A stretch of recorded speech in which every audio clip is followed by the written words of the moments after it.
हाँ जी गाइस, क्या हाल हैं। So we are doing standard costing. ठीक है। हमने ज़्यादातर काम इसका सीख लिया हुआ है। बस मैंने कल आपको जो वेरिएंसेस रह गई थी वो मैं आज आपको कैलकुलेट करना सिखा दूंगा, कोशिश करता हूँ मैं। लाइक हमने कल जहाँ पे छोड़ा था ना, वो हमने यहाँ पे छोड़ा था। मैंने आपको बोला था कि कल मैं आपको फिक्स्ड कॉस्ट वेरिएंसेस समझाऊंगा। ठीक है। तो आज का मेरा जो सुप्रीम एम है ना, वो आपको फिक्स्ड कॉस्ट वेरिएंसेस समझाना ही है। बट मैं चाह रहा हूँ कि अगर हम ये पूरा क्वेश्चन सॉल्व कर लेंगे ना, तो हमारी जो हमने सीखा हुआ है उसकी भी प्रैक्टिस हो जाएगी। एंड देन फिर उसके बाद हम वो अगला अपना जो काम सीखना है वो भी सीख लेंगे। सही है। तो ये क्वेश्चन एक करते हैं, बड़ा अच्छा सवाल है। तो इससे हमारा रिवीजन भी हो जाएगी और जो हमने सीखना है वो भी सीख लेंगे। ठीक है। तो इस क्वेश्चन को पढ़ते हैं। ये कह रहा है कि miss Carina operate system of standard costing the budgeted data for October was, मतलब this is your budgeted data. ठीक है। जो नंबर ऑफ़ यूनिट्स हैं अकॉर्डिंग टू द बजट वो 4,000 यूनिट्स हैं। ठीक है। एंड पर यूनिट का ये आपको गिवन है, पर यूनिट का data. Direct material per unit 3 kg लगेगा एट $6 पर किलो। तो यहाँ से आप पर यूनिट डायरेक्ट मटेरियल की कॉस्ट निकाल सकते हो, 6 को अगर 3 के साथ मल्टीप्लाई करोगे। ठीक है। बिकॉज आगे इस्तेमाल तो करनी है ना, तो यहाँ पे निकाल के जाते हैं। डायरेक्ट मटेरियल की जो पर यूनिट कॉस्ट लगेगी वो लगेगी, बिकॉज एक यूनिट के ऊपर 3 kgs लग रहे हैं। एंड 1 kg $6 का है, तो 3 kgs अगर लग रहे हैं एक यूनिट पे, तो जो एक यूनिट का डायरेक्ट मटेरियल आएगा वो $18 आएगा। ठीक है। अच्छा, आगे देखते हैं। अगला है डायरेक्ट लेबर। डायरेक्ट लेबर का अगर देखें, डायरेक्ट लेबर का अगर आप देखेंगे, कॉस्ट निकाल लेता हूँ बिकॉज आगे काम आएगी। ठीक है। This is budgeted. Direct labour जो है वो 9 आवर्स है। 9 आवर्स एक यूनिट पे लगते हैं एट $10 पर आवर। ठीक है। 9 आवर्स एक यूनिट के लगते हैं, एक घंटे का रेट $10 है। तो मतलब जो डायरेक्ट लेबर की कॉस्ट आएगी एक यूनिट की, मेरे हिसाब से $90 आएगी। ठीक है। And total fixed over heads ये गिवन है आपको 36,000 के अकॉर्डिंग टू द बजट। और अगर पर यूनिट आपने निकालनी है fixed cost, per unit fixed cost निकालनी है, तो ये जो टोटल फिक्स्ड कॉस्ट है, बजटेड टोटल फिक्स्ड कॉस्ट जो है, उसको नंबर ऑफ़ यूनिट्स पे डिवाइड कर दोगे। व्हाट आई मीन टू से इज़ कि अगर आप 36,000 को डिवाइड कर दो ना 4,000 पे, तो you will get to know कि कितनी फ़िक्स्ड कॉस्ट आनी चाहिए। तो आई थिंक वो आपकी आनी चाहिए $9, if I am not wrong. 4,000 पे डिवाइड कर दिया मैंने कॉस्ट को, बिकॉज जो आपके बजटेड नंबर ऑफ़ यूनिट्स हैं ये आपकी लाइक 36,000 फिक्स्ड कॉस्ट चार्ज होनी चाहिए। तो ये रेट्स निकालनी है। अब आगे हम एक्चुअल डेटा को पढ़ते हैं, साथ साथ रेट्स निकालते जाते हैं। ठीक है। Actual results are available. Output कितनी है एक्चुअल के अंदर? आपने 4500 यूनिट्स बनाए। ठीक है। बजट के हिसाब से आपने बनाए थे 4,000 यूनिट्स, बट एक्चुअल में आपने 4500 यूनिट्स बनाए हैं। एंड जो डायरेक्ट मटेरियल लगा है वो 1400 kgs लगा है एट $5.75 पर किलो। मतलब पर किलो का रेट मिल गया। अब आपको ये थोड़ा सा इसमें आपको कैलकुलेशन करनी पड़ेगी डायरेक्ट मटेरियल का। सवाल अगर आपने निकालना है, अगर आपने टोटल डायरेक्ट मटेरियल निकालना है ना, टोटल डायरेक्ट मटेरियल, तो टोटल डायरेक्ट मटेरियल के लिए 5.75 को 1400 के साथ मल्टीप्लाई करना पड़ेगा। यहाँ से आपको टोटल डायरेक्ट मटेरियल मिलेगा। ठीक है। और अगर आपने फिर उसको अगर आप इन नंबर ऑफ़ यूनिट्स पे डिवाइड कर दोगे, तो you will get to know कि आपका पर यूनिट डायरेक्ट मटेरियल कितना है।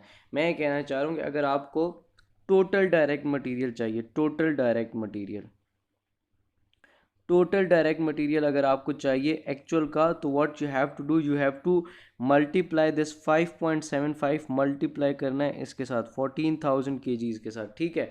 तो आपको पता चल जाएगा कि डायरेक्ट मटेरियल पे कितना खर्चा है। 5.75 जो है वो एक यूनिट, 1 kg का रेट है, 1 kg का। बट आपका टोटल में जो लगे हैं वो 14,000 kgs लगे हैं। ठीक है। तो इट मीन्स आपका 80,500 टोटल डायरेक्ट मटेरियल आना चाहिए। ठीक है। टोटल डायरेक्ट मटेरियल आपका कितना है? 80,500। सॉरी, ये मैं इसको थोड़ा सा छोटा करके लिखता हूँ ताकि आपको सही से समझ आ सके। 80,500। ठीक है।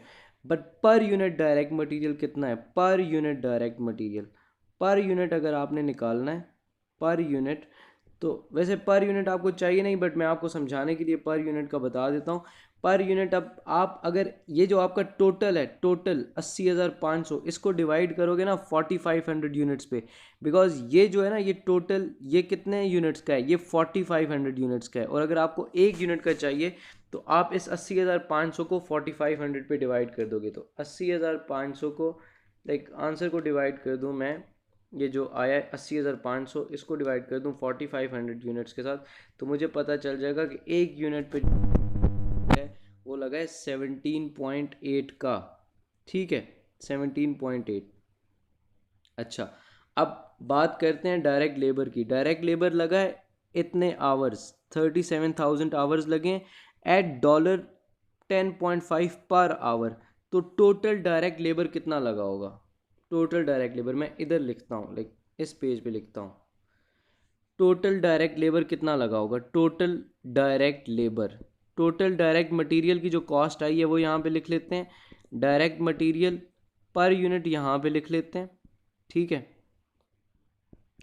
तो total direct material per unit कितना हमने निकाला है? हमने निकाला है direct material per unit 17.8, and total direct material निकाला है 80,500। ठीक है, तो टोटल डायरेक्ट मटेरियल जो हमारा है वो है 80,500, एंड ये जो पर यूनिट आया ये 17.8 आया है। अब direct labour, total direct labour अगर आपने निकालना है, टोटल डायरेक्ट लेबर अगर आपने निकालना है, तो ये मैं सारी कैलकुलेशन इसलिए करवा रहा हूँ बिकॉज आपको आगे यही कैलकुलेशन यूज़ करनी है। आप 3-4 क्लासेस से तो पढ़ रहे हो, तो आपको पता होना चाहिए।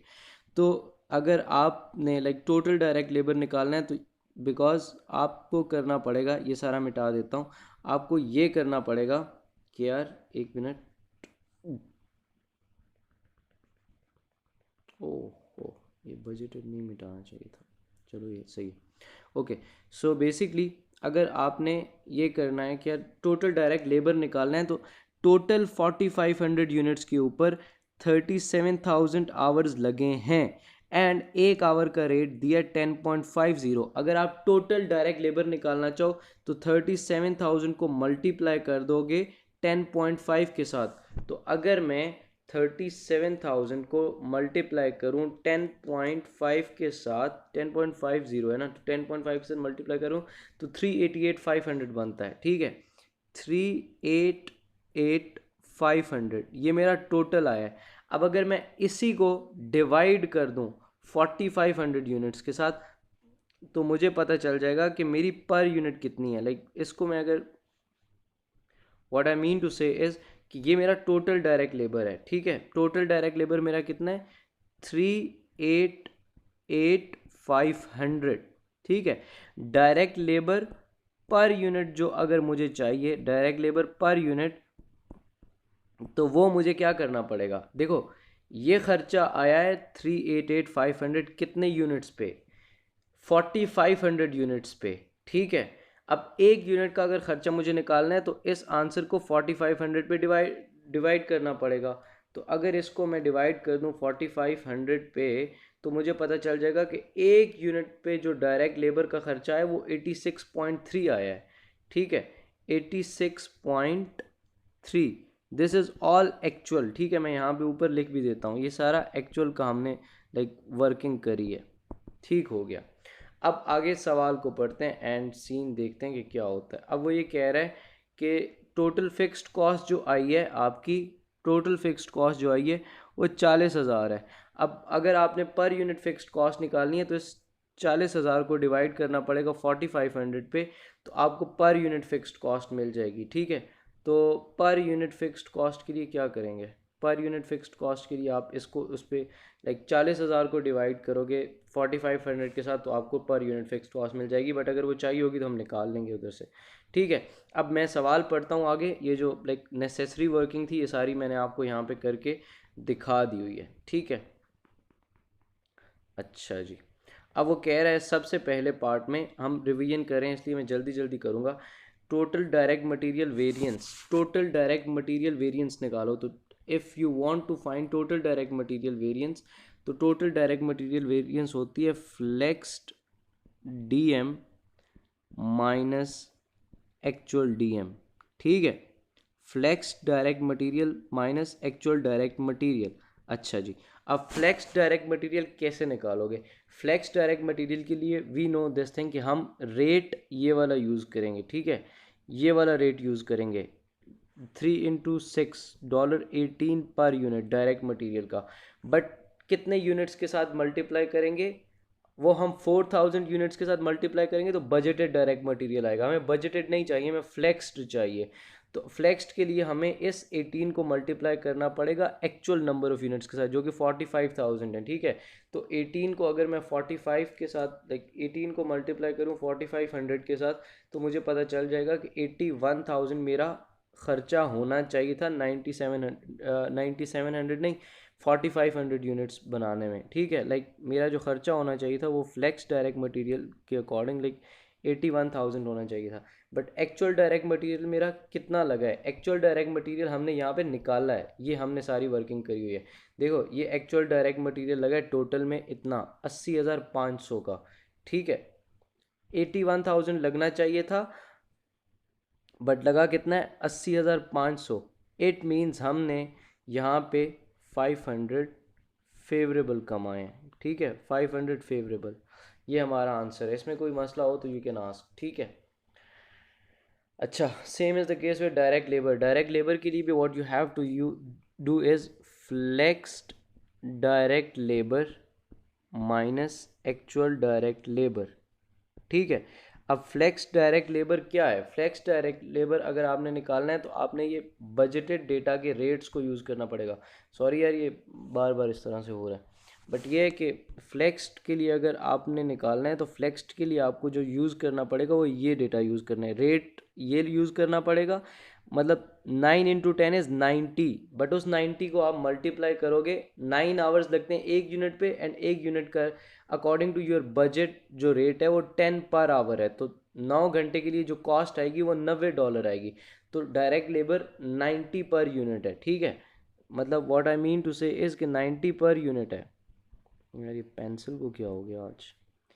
90 पर यूनिट है, एंड इस 90 को आप मल्टीप्लाई करेंगे 4500 के साथ, तो you will get to know कि आपका फ्लेक्स्ड डायरेक्ट मटेरियल कितना होना चाहिए था। लाइक 90 को मल्टीप्लाई करना है 4500 के साथ, बिकॉज आपने एक्चुअल में 4500 यूनिट्स बनाए, तो ये आपका बनता है 405,000। आपकी सोच के मुताबिक आपका जो खर्चा होना चाहिए था 4500 यूनिट्स पे according to your budgeted rate, वो होना चाहिए था 405,000, ठीक है। बट एक्चुअल के अंदर आपका डायरेक्ट लेबर कितना लगा, वो आपने इस डेटा को यूज़ करना है, एक्चुअल डेटा को, ठीक है।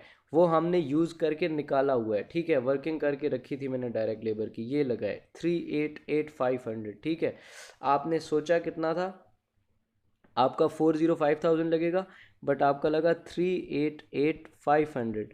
इट मीन्स आपने इसमें भी पैसे कमाए हैं, ठीक है। अगर आप 405,000 में से 388,500 को लेस कर दोगे तो you will get to know कि आपने 16,500 का फेवरेबल मुनाफा कमाया है, ठीक है, फेवरेबल। अच्छा, नेक्स्ट थिंग इज़ कि आपकी total fixed cost variance. Total fixed cost variance अगर आपने निकालनी है तो आपको फ्लेक्स्ड फिक्स्ड कॉस्ट से लेस करनी पड़ेगी एक्चुअल फिक्स्ड कॉस्ट, ठीक है। ये तो हम कितने अरसे से कर रहे हैं, लाइक मुझे तो ऐसा अब याद पड़ता है कि महीनों से कर रहे हैं। फ्लेक्स्ड फिक्स्ड कॉस्ट कितनी है? Like according to your fixed cost आपकी कितनी होनी चाहिए थी? Flexed fixed cost. अब एक चीज़ आपको यहाँ पे लाइक सीख भी मिल जाएगी, बिकॉज ये लाइक एक मुश्किल तो नहीं है, सेम ही कॉन्सेप्ट है अगर आपको आता है तो। ये देखो, अब ये जो फिक्स्ड कॉस्ट उसने बजटेड डेटा के अंदर दी हुई है, ठीक है। बजटेड डेटा के अंदर आपकी जो फिक्स्ड कॉस्ट है वो 36,000 है, मानते हो? ठीक है। एंड ये 36,000 कितने यूनिट्स की कॉस्ट है? 4,000 यूनिट्स की। अगर मैं per unit fixed cost find out करना चाहूँ तो इस 36,000 को मैं डिवाइड कर दूंगा 4,000 पे, तो मुझे पता चल जाएगा मेरी फिक्स्ड कॉस्ट है $9 पर यूनिट, ठीक है। अब ये $9 मैं मल्टीप्लाई करूंगा 4500 के साथ, बिकॉज मुझे बजटेड रेट के ऊपर 4500 यूनिट्स की फिक्स्ड कॉस्ट चाहिए। ये यूज़ मैं इसलिए नहीं कर सकता बिकॉज मैंने कंपेयर करना है 4500 यूनिट्स को। ये है 4000 यूनिट्स की, ठीक है। तो इसको अगर आपने कन्वर्ट करना है 4500 यूनिट्स की कॉस्ट पे, तो इस 36,000 को डिवाइड करोगे 4000 पे, तो आपको आएगी पर यूनिट कॉस्ट। अब इस पर यूनिट कॉस्ट को, इस रेट को मल्टीप्लाई करूँगा 4500 के साथ। तो मैं अगर 9 को मल्टीप्लाई करता हूँ 4500 के साथ, तो आई गेट टू नो कि मेरी जो फिक्स्ड कॉस्ट होनी चाहिए थी वो 40,500 होनी चाहिए थी, ठीक है। जो मेरे प्लान के मुताबिक मेरी 40,500 फिक्स्ड कॉस्ट होनी चाहिए थी, बट एक्चुअल में मेरी फिक्स्ड कॉस्ट कितनी आई? मेरी एक्चुअल में फिक्स्ड कॉस्ट आई, ये गिवन है 40,000, ठीक है। तो मेरी एक्चुअल फिक्स्ड कॉस्ट 40,000 है अगर, एंड मैंने सोच के मुताबिक 40,500 होनी चाहिए थी, तो इट मीन्स मैंने 500 का फेवरेबल आया, लाइक 500 फेवरेबल, ठीक है। यहाँ तक तो कोई मसला नहीं होना चाहिए, इवन इससे अगले में भी कोई मसला नहीं होना चाहिए। Total sales variance, total sales variance के अंदर आपको ये पता होना चाहिए कि flexed sales minus actual sales, ठीक है। Flexed sales minus actual sales. Flex sales कितनी है, मतलब आपके बजटेड सेलिंग प्राइस के ऊपर। मैं ये सारा मिटा देता हूँ ताकि आपको थोड़ा सा बेहतर तरीके से समझ आए। ओके, सो बेसिकली आपके बजटेड रेट के मुताबिक आपका जो बजटेड सेलिंग प्राइस है वो है $150। इसके अकॉर्डिंग आप अगर 4500 यूनिट सेल करते तो आपको कितना, कितना सेल्स रेवेन्यू जनरेट होता। तो अगर मैं सिंपली 150 को मल्टीप्लाई कर दूं 4500 के साथ, तो आई गेट टू नो कि मेरे बजट के मुताबिक 4500 यूनिट से मेरा सेल्स रेवेन्यू कितना जनरेट होता। तो वो मेरे पास आ रहा है लाइक 675,000, ठीक है, 675,000। एंड एक्चुअल सेल्स रेवेन्यू कितना है मेरा? एक्चुअल सेल्स रेवेन्यू जो है वो कहाँ से मिलेगा? वो मिलेगा एक तो एक्चुअल डेटा से। तो एक्चुअल सेलिंग प्राइस कितनी है? 140। अब 140 को मैं मल्टीप्लाई करूँगा 4500 यूनिट्स के साथ, तो I will get to know कि मेरे एक्चुअल सेल्स रेवेन्यू कितना है। आपके सोच के मुताबिक आपने 150 के हिसाब से सोचा था कि आप 150 के हिसाब से बेचोगे। 150 के हिसाब से आपके बजट के मुताबिक रेट था। 4500 अगर यूनिट्स आप बेचते तो आपको फ्लेक्स्ड सेल्स मिलता। फ्लेक्स सेल्स मतलब आपकी सोच के मुताबिक रेवेन्यू कितना होता, बट एक्चुअल के अंदर आपका जो रेवेन्यू आएगा वो एक्चुअल रेवेन्यू आएगा एक्चुअल सेलिंग प्राइस को आप मल्टीप्लाई करोगे एक्चुअल नंबर ऑफ यूनिट्स के साथ। तो 4500 यूनिट्स के ऊपर आपका जो एक्चुअल रेवेन्यू आया है वो 140 मल्टीप्लाई 4500 है, because per unit selling price 140 है एक्चुअल में, एंड एक्चुअल यूनिट्स 4500 हैं। तो you will get to know कि 630,000, ठीक है। एक्चुअल सेल्स रेवेन्यू कितना है? 630,000।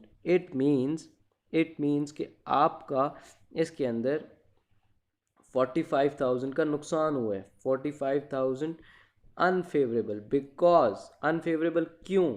क्योंकि आपने सोचा था कि आपका सेल्स रेवेन्यू इतना होना चाहिए था, और आपका एक्चुअल में सेल्स रेवेन्यू इतना है। इट मीन्स आपका सेल्स रेवेन्यू आपकी सोच के मुताबिक कम है, ठीक है। तो दैट इज़ द थिंग। अब डायरेक्ट मटेरियल यूजेज वेरिएंस, जो अब रह गई आपकी सब वेरिएंसेस। तो आपकी सब वेरिएंसेस के लिए मैंने आपको कल एक चीज़ बताई थी, 4 टर्मिनोलॉजीज़, ठीक है। 4 टर्मिनोलॉजीज़ मैंने आपको बताई थी, वो थी SQ, AQ, SP और AP, ठीक है, for the aspect of direct material. SP का, SQ का क्या मतलब है? SQ का मतलब है कितने केजीज यूज़ होने चाहिए थे। यहाँ पे फार्मूलाज भी लिख लेते हैं। मटेरियल की है तो SQ minus AQ multiply by SP, ठीक है। एंड प्राइस की जो वेरिएंस होती है वो होती है SP minus AP multiply by AQ। अब यहाँ पे आपको ये पता चलना चाहिए कि आपका SQ, AQ, SP, AP क्या है। SQ है how many KGs you should be using, like आपने जो 4500 यूनिट्स बनाए हैं एक्चुअल में, उनमें आपको कितने केजीज यूज़ करने चाहिए थे, लाइक फ्लेक्स्ड केजीज 4500 यूनिट्स पे कितने केजीज यूज़ करने चाहिए थे। तो वो आपको कैसे पता चलेगा? वो आपको ऐसे पता चल सकता है कि अगर आप देखो तो आपके जो पर यूनिट केजीज हैं। पर यूनिट केजीज कितने हैं? 3। ठीक है, तो अगर पर यूनिट केजीज 3 हैं अकॉर्डिंग टू योर बजट, तो according to your budget 4500 units पे कितने केजीज लगने चाहिए थे? तो अगर मैं 3 को मल्टीप्लाई कर दूं 45 के साथ, तो I will get to know कि मेरे 13,500 केजीज लगने चाहिए थे। तो मतलब in the aspect of this question, मेरी जो लाइक एस क्यू है फॉर डायरेक्ट मटेरियल वो है 13500, बिकॉज मेरे इतने केजीज लगने चाहिए थे 4500 यूनिट्स पे। अगर एक यूनिट पे 3 केजीज लगते हैं तो मुझे जो लाइक 4500 यूनिट्स पे केजीज लगने चाहिए थे वो 13,500 लगने चाहिए थे। Like simply what I did is 3 को मैंने मल्टीप्लाई कर दिया 4500 के साथ। ठीक है, अब next thing is a Q, actual में आपके पास कितने केजीज लगे हैं 4500 यूनिट्स बनाने के लिए, उसको कहते हैं ए क्यू। तो वो आपको एक्चुअल डेटा को अगर आप पढ़ोगे ना ये, तो आपको यहाँ पे गिवन है कि एक्चुअल में आपके कितने केजीज लगे हैं। तो एक्चुअल के अंदर आपके केजीज लगे हैं 14,000 केजीज। ठीक है, तो ये आपकी ए क्यू की वैल्यू आ गई, समझ रहे हो? This is your A Q. A Q कितना है? 14,000। अच्छा, अब एस पी, एस पी का मतलब है आपको 1 केजी कितने का मिलना चाहिए था। जो एस पी है मतलब 1 केजी कितने का मिलना चाहिए था, तो वो according to your budget 1 KG कितने का मिलना चाहिए था। तो आपको उसके लिए बजटेड डेटा देखना पड़ेगा। अब अगर मैं बजटेड डेटा देखता हूँ और मैं यहाँ पे आके चेक करता हूँ, तो I will get to know कि मुझे 1 केजी का जो रेट मैंने सोचा हुआ था वो $6 था। ठीक है, 1 केजी का जो रेट था वो $6 था। तो इट मीन्स मेरी जो एस पी होगी, लाइक स्टैंडर्ड प्राइस जो मैंने सोचा था कि मेरी कितनी होगी, लाइक एस पी जो होगी वो $6 है। ठीक है, एक्चुअल प्राइस, एक्चुअल 1 केजी कितने का मिला, एक्चुअल 1 केजी कितने का मिला वो कैसे पता चलेगा? वो यहाँ पे अगर एक्चुअल डेटा को देखूंगा तो मुझे पता चल जाएगा कि एक्चुअल 1 केजी कितने का मिला। डायरेक्ट मटेरियल ये देख रहे हो 14,000 केजीज लगे एंड 1 केजी का रेट भी उसने बताया कि 5.75 पर किलो। तो ए क्यू जो है, नहीं ए पी जो है बेसिकली ए पी इज़ 5.75। अब ये चार वैल्यूज जब आपने निकाल ली हैं तो what you can do is basically ये 5.75 है। ठीक है, इसको मैं यहाँ पे करके सही से लिखता हूँ 5.75। अब ये चार वैल्यूज़ जो आपने निकाल ली हैं, अब इनको बस इन फार्मूलाज में पुट करोगे तो आपको यूजेज वेरिएंस और प्राइस वेरिएंस आ जाएगी। एस क्यू कितनी है? 13500 minus 14,000 is your actual quantity and इसको आपने मल्टीप्लाई करना है एस पी के साथ जो कि है 6। अगर आपने प्राइस वेरिएंस निकालनी है तो S P is 6 and A P is 5.75 and multiply करना है ए क्यू। ए क्यू जो है वो है 14,000। ठीक हो गया, तो यहाँ से आपके पास वेरिएंसेस आ जाएंगी। ठीक है, तो this is the thing, like अगर आप वो डायरेक्ट मटेरियल यूजेज की जो वेरिएंस आएगी वो आएगी 3,000। ठीक है, ये आएगी लाइक ये जो वेरिएंस आएगी ये आएगी 3,000। ठीक है, एंड फेवरेबल अनफेवरेबल का मैं बताता हूँ। मुझे ऐसा लगता है कि आपकी ये जो वेरिएंस आएगी ये अनफेवरेबल आएगी। उसकी वजह ये है कि आपने जितना सोचा हुआ था, एक तो बात ये है कि ये नेगेटिव आंसर है। ठीक है, 13,500 में से 14,000 लेस करोगे तो -500 आएगा एंड उसको 6 के साथ मल्टीप्लाई करोगे तो 3,000 आएगा, but that is negative answer. एक तो यहाँ से आपको पता चल जाएगा कि अनफेवरेबल आएगी। मैंने आपको बताया हुआ है कि कॉस्ट के अंदर जो भी वेरिएंस नेगेटिव आएगी it means unfavourable and positive answer is your favourable. Second जो इसकी लाइक जेन्युइन रीज़न है वो ये है कि आपने जो चीज़ सोची थी उससे आपने ज़्यादा यूज़ किया है। जो चीज़ आपने सोचा था 13,500 केजीज़ यूज़ करेंगे, बट आपने 14,000 केजीज़ यूज़ किए हैं। ठीक है, तो इट मीन्स आपने ज़्यादा केजीज़ यूज़ किए, इस वजह से आपकी जो वेरिएंस आएगी यूजेज वेरिएंस वो नेगेटिव आएगी। ठीक है, एंड इसका मैं आपको ये भी बता देता हूँ कि इसका ये फॉर्मूला क्यों होता है, S Q minus A Q multiply by S P क्यों होता है। देखो, हम डायरेक्ट मटेरियल यूजेज के लिए हम ये बात करते हैं कि हमारा अगर और कुछ भी चेंज ना होता, हमें सेम रेट पे मिलता जो हमने सोचा था, इसलिए हम एस पी के साथ मल्टीप्लाई कर रहे हैं, सेम रेट पे मिलता जो हमने सोचा था, और सिर्फ जितने केजीज का वेरिएंस आया है वो वेरिएंस होता तो हमारा प्रॉफिट कितने से बदलता, ठीक है। बिकॉज हम यूजेज को कंपेयर करें ना, हम केजीज को कंपेयर करें, तो हम ये पहले देखेंगे कि S Q minus A Q कितना है, लाइक कितना सोचा था एंड कितना केजी यूज़ किया। अब अगर ये हमें जो प्राइस हमने सोची थी उसी प्राइस पे ही मिलता तो प्रॉफिट के अंदर कितनी वेरिएंस आती, तो that is basically 3000 unfavourable. Like अगर आप का जो रेट सोचा था उसी पे मिलता आपको, पर केजी $6 ही सोचा था और $6 पे ही मिलता, और सिर्फ ये केजीज की वेरिएंस होती, तो कितनी वेरिएंस होती, 3000 अनफेवरेबल, ठीक है। Same is the case with price. Price S P price की वजह से आपको कितना वेरिएंस आया, तो आपने ख़रीदा कितना है, 14,000। अब अगर आप इस रेट पे ख़रीदते ना एस पी पे 14,000, तो वो 6 मल्टीप्लाई बाई 14,000 होता, ठीक है। और बट आपने एक्चुअल के अंदर 5.75 मल्टीप्लाई बाई 14,000 ख़रीदा है, तो इट मीन्स ये जो वेरिएंस है ना, ये प्राइस की वेरिएंस है, इसलिए इसको S P minus A P multiply by A Q है। यार इसकी ज़्यादा मैं तो कहूँगा डिटेल में नहीं जाओ, क्योंकि कंफ्यूज हो जाओगे, ठीक है, क्योंकि वेरिएंस बहुत ज़्यादा है। तो आप सिंपल याद रख लो, S Q minus A Q multiply by S P and S P minus A P multiply by A Q. अब जो नेक्स्ट चीज़ है वो है डायरेक्ट लेबर एफिशिएंसी वेरिएंस। इसके लिए भी जो फार्मूला यूज़ होता है वो लाइक सेम ही है जो सब वेरिएंसेस हैं, उसके लिए एफिशिएंसी है, और उसके मटेरियल के लिए यूजेज यूज़ होता है S Q minus A Q multiply by S P, ठीक है। और डायरेक्ट लेबर प्राइस वेरिएंस जो होती है उसका फार्मूला मैंने आपको बताया था, S P minus A P into A Q, ठीक है। एंड द थिंग इज, आपने बिकॉज ये लेबर की वेरिएंसेस हैं, तो ये S Q A Q S P A P जो होगा ये लेबर के हिसाब से होगा, समझ रहे हो, S Q A Q S P और ए पी जो होगा ये लेबर के हिसाब से होगा, ठीक है। ये चीज़ मैं आपको समझाना चाह रहा हूँ। अब एस क्यू कितना होगा, यहाँ पे क्वेश्चन से हमें पता चल जाएगा कि एस क्यू कितना होगा। देखो सीन ये है कि एस क्यू का मतलब पहले समझो, एस क्यू का मतलब क्या है।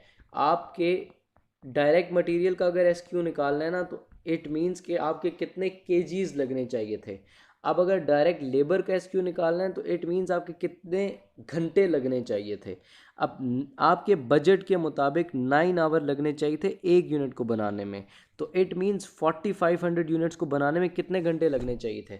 तो अगर मैं 9 को मल्टीप्लाई कर दूं 4500 के साथ, तो I will get to know कि मेरे जो घंटे लगने चाहिए थे वो लगने चाहिए थे 40500, ठीक है। बिकॉज मेरे एक यूनिट के ऊपर जो घंटे लगने चाहिए वो 9 लगने चाहिए, ठीक है। ये मानते हो यहाँ पे लिखा हुआ है डायरेक्ट जो बजट का रेट है डायरेक्ट लेबर का, यहाँ पे 9 आवर एक यूनिट पे लगने चाहिए, तो 4500 यूनिट्स पे कितने लगने चाहिए, बट इन एक्चुअल में कितने लगे, वो लगे 37,000 आवर्स, ठीक है। तो this is your A Q, ये देख रहे हो, this is your A Q, because ये एक्चुअल है, and this is your budgeted, ये फ्लेक्स्ड है, like this is S Q. तो लाइक आपके बजट के मुताबिक 40,500 लगने चाहिए थे एंड एक्चुअल में 37,000 लगे, तो एस क्यू और ए क्यू तो आपको पता चल गया। एस क्यू कितना है, एस क्यू है 40,500, ठीक है, 40,500, ठीक है। एंड जो आपका लाइक एक्चुअल में लगे हैं वो लगे हैं 37,000, ठीक है। तो ए क्यू इज़ 37,000। अच्छा, एस पी और ए पी, एस पी का मतलब है एक आवर कितने का होना चाहिए था, एक आवर होना चाहिए था 10 का, ठीक है। एक आवर कितने का होना चाहिए था, 10 का, according to your budgeted rates, ये बजटेड डेटा हमने देखना है। तो एक आवर जो एस पी है वो है 10।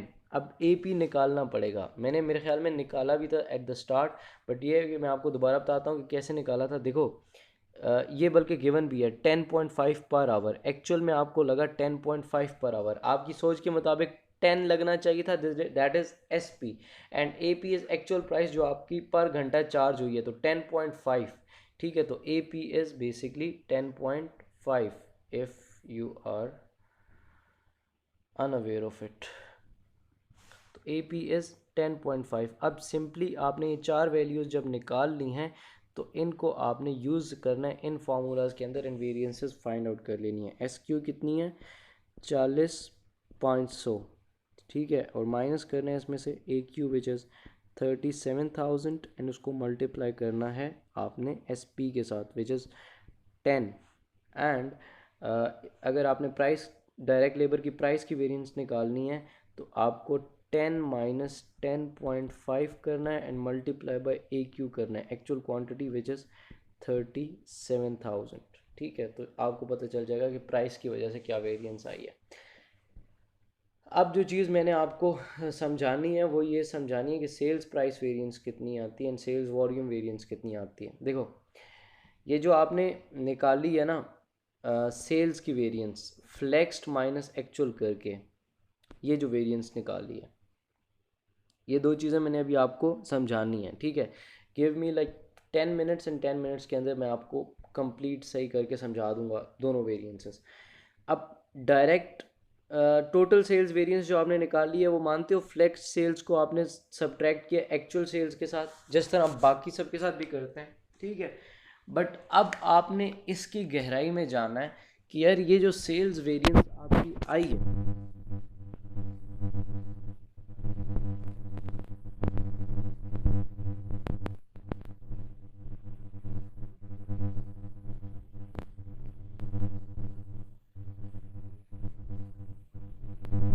इसके लिए भी आपको चार चीज़ें फाइंड आउट करनी पड़ेंगी, ठीक है। चार टर्मिनोलॉजीज फाइंड आउट करनी पड़ेंगी। एक है एस क्यू, एक है ए क्यू, एक है एस पी एंड एक है ए पी। ये चार वैल्यूज़ फाइंड आउट करनी पड़ेंगी, ठीक है। अब एस क्यू क्या है? एस क्यू है आपको कितने यूनिट्स, अब बिकॉज दिस इज सेल्स, ठीक है। डायरेक्ट मटेरियल था तो हमने केजीज को देखा, ठीक है। डायरेक्ट लेबर था तो हमने आवर्स को देखा। अब बिकॉज दिस इज सेल्स तो आपने यूनिट्स को देखना है। एस क्यू का मतलब है आपको कितने यूनिट्स सेल करने चाहिए थे, आपको लाइक आपको अपने बजट के मुताबिक कितने यूनिट्स सेल करने चाहिए थे। बजट के मुताबिक आपको जो नंबर ऑफ यूनिट्स हैं वो सेल करने चाहिए थे 4,000। ये समझ आ रहा है? अब जो सेल्स की वेरिएंस है ना, सेल्स की वेरिएंस थोड़ी सी टेक्निकल है।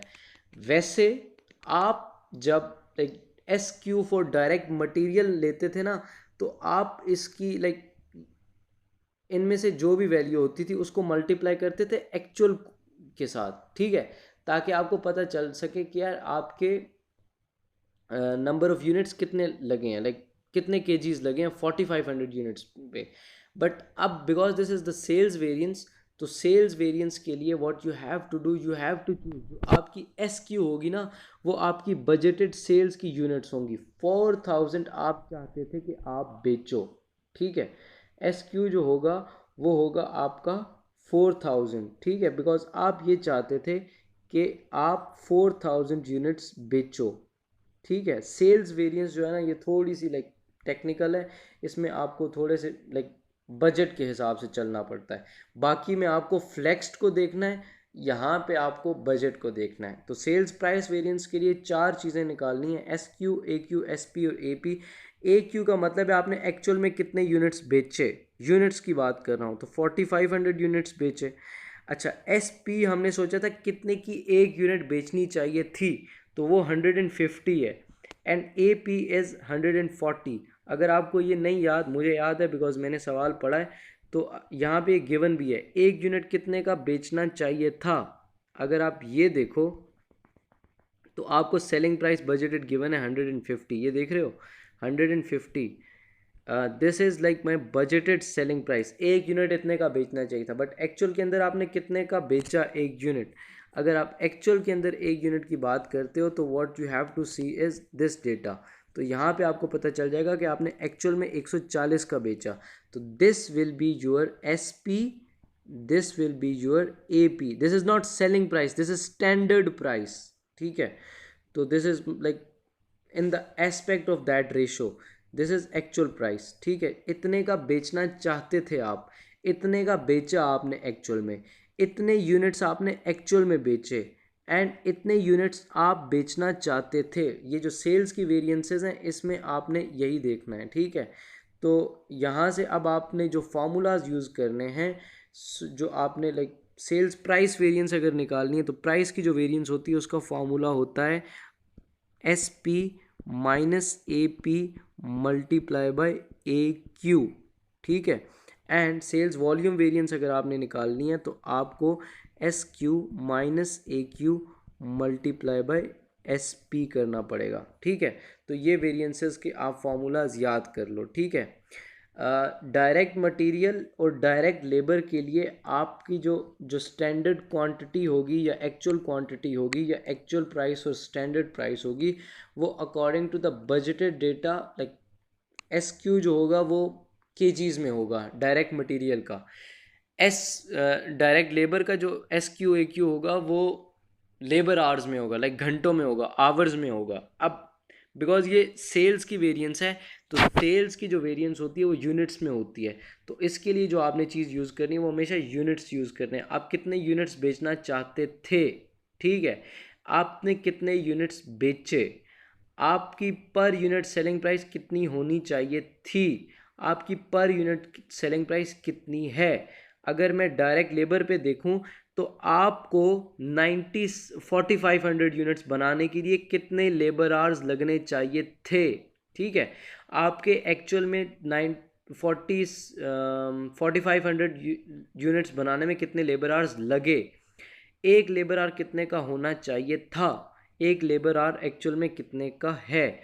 अच्छा, अब द थिंग इज कि अगर आप मैं like direct material usage and इसके जो S Q A Q S P A P है उस पर बात करूँ तो कितने केजीज 4500 यूनिट्स बनाने में लगने चाहिए थे। आपने इस चीज़ को कभी भी मिक्सअप नहीं करना, ठीक है। सेल्स के लिए आपने यूनिट्स जो लेने हैं ना स्टैंडर्ड क्वांटिटी, वो हमेशा बजटेड यूनिट्स लेने हैं, ठीक है। बट जब आप बाकी मटेरियल की ले रहे होगे तो आपने फिर इस लाइक केजीज को एक्चुअल क्वांटिटी के साथ ही मल्टीप्लाई करना है, ठीक है। बिकॉज आप एक्चुअल क्वांटिटी के हिसाब से केजीज फाइंड आउट करोगे ना यहाँ पे, तो बिकॉज ये यूनिट्स हैं तो यूनिट्स के अंदर आप you can not do like किसको आप 4500 के साथ मल्टीप्लाई करोगे यार, यूनिट्स के लिए तो आप 4000 ही लोगे ना, ऑब्वियस सी बात है। तो that is the thing which I want you people to explain. अब जो नेक्स्ट चीज़ है वो मैं आपको अब ये लाइक अब फाइंड आउट कर लेना, ठीक है। ये जो वेरिएंसेस हैं इनके फार्मूलाज मैंने आपको समझा दिए हुए हैं एंड अब इनको फाइंड आउट कर लेना। अब इन पे बस वैल्यूज़ पुट इन करो, मैं आपको वैल्यूज़ भी पुट इन करके दे देता हूँ कि एस पी जो होगी वो 150 होगी एंड ये होगी 140 एंड एक्चुअल क्वांटिटी जो है वो है 4500।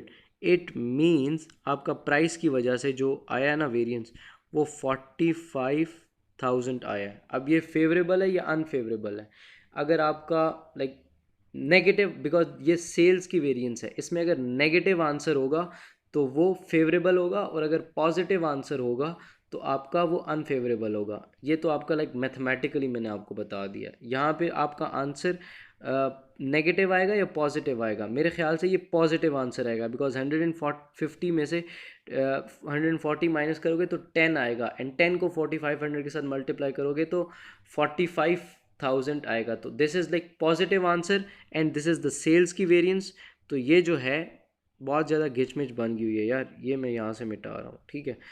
तो दिस इज़ बेसिकली अनफेवरेबल, ठीक है, this is basically unfavourable because ये पॉजिटिव आंसर है और सेल्स की वेरिएंस के अंदर पॉजिटिव आंसर हमेशा फेवरेबल होता है, अनफेवरेबल होता है। एक और सीन ये है जो आपको मैं कॉन्सेप्चुअली समझाना चाहता हूँ, वो ये है कि एस पी इज़ आप चाहते थे इतने का बेचो एंड एक्चुअल में आपने कम पे बेचा है, ठीक है। तो 4500 यूनिट्स अगर आपने इतने पे बेचना चाहते थे एंड आपने इतने पे बेचा तो इट मीन्स आपने कम पे बेचा है ना, तो वो नेगेटिव वेरिएंस आएगी। अब S Q minus A Q जो है ये कितनी आएगी, लाइक आपने सोचा था आप 4000 यूनिट्स बेचोगे, आपने बेचे एक्चुअल क्वांटिटी में 4500 यूनिट्स, ठीक है। एंड इसको आप जब मल्टीप्लाई करोगे स्टैंडर्ड प्राइस के साथ जो कि 150 थी तो you will get to know कि आपका जो आंसर है यहाँ से नेगेटिव आएगा। एक बात तो नेगेटिव आंसर का मतलब है फेवरेबल है, ठीक है, जो भी वेरिएंस आएगी वो फेवरेबल आएगी। अच्छा, अब जो चीज़ मैं आपको समझाना चाहता हूँ कॉन्सेप्चुअली भी अगर आप देखो, तो आप ये चाहते थे कि आप 4,000 यूनिट्स बेचो एंड एक्चुअल में आपने ज़्यादा बेचे हैं, तो इट मीन्स आपका जो प्रॉफिट है वो ज़्यादा होगा, तो फेवरेबल होगा। ठीक है, तो ये सीन है। अब जो चीज़ मैंने आपको थोड़ी सी समझा देता हूँ, वो ये है कि आपकी जो फिक्स्ड कॉस्ट की वेरिएंसेस होती हैं वो दो वेरिएंसेस होती हैं। एक होती है एक्सपेंडिचर वेरिएंस, ठीक है, एंड एक होती है वॉल्यूम की वेरिएंस। ठीक है, एक्सपेंडिचर वेरिएंस एंड वॉल्यूम की वेरिएंस। अब ये दोनों चीज़ें मैं आपको समझाता हूँ, बट उसके लिए भी आपको जो लाइक चीज़ यूज़ करनी पड़ेगी वो भी लाइक जो हमारा तरीका है वो है SQ, AQ, SP and AP। ठीक है, ये चार चीज़ें ही आपने भी यूज़ करनी पड़ेंगी, बट मैं आपको थोड़ा सा इसका एक ओवरव्यू देना चाहता हूँ कि फ़िक्स्ड कॉस्ट की वेरिएंस आपको लाइक बताती क्या है एंड होती क्या है। ठीक है, तो फिर उसके बाद इसको ना करते हैं। यार ये फ़िक्स्ड कॉस्ट वेरिएंस ना हम कल करेंगे, आई एम सॉरी, अभी ना नहीं कर सकते। तो फिक्स्ड कॉस्ट वेरिएंस हम कल करेंगे, अभी तक जो मैंने आपको करवाया है वो लाइक काफ़ी है, मुझे ऐसा लगता है। फिक्स्ड कॉस्ट वेरिएंस में मिक्सअप कर दोगे। अभी बस आप ये सेल्स प्राइस वेरिएंसेस को देख लो, डायरेक्ट मटेरियल डायरेक्ट लेबर को देख लो, और quantities like SQ, AQ, SP और AP को देखना है। ठीक है, फिक्स्ड कॉस्ट की वेरिएंसेस मैं आपको कल कोशिश करूँगा सही तरीके से करके कराऊँगा, बिकॉज अभी मैं खुद भी ड्रेन आउट हो रहा हूँ, तो फ़ायदा नहीं है अभी करने का, क्योंकि सही से अगर समझा नहीं पाऊँगा ना तो फिर उस चीज़ का फ़ायदा नहीं है। बस ये जो करवाया है अभी ये देख लो सही से, एंड देन फिर हम करते हैं।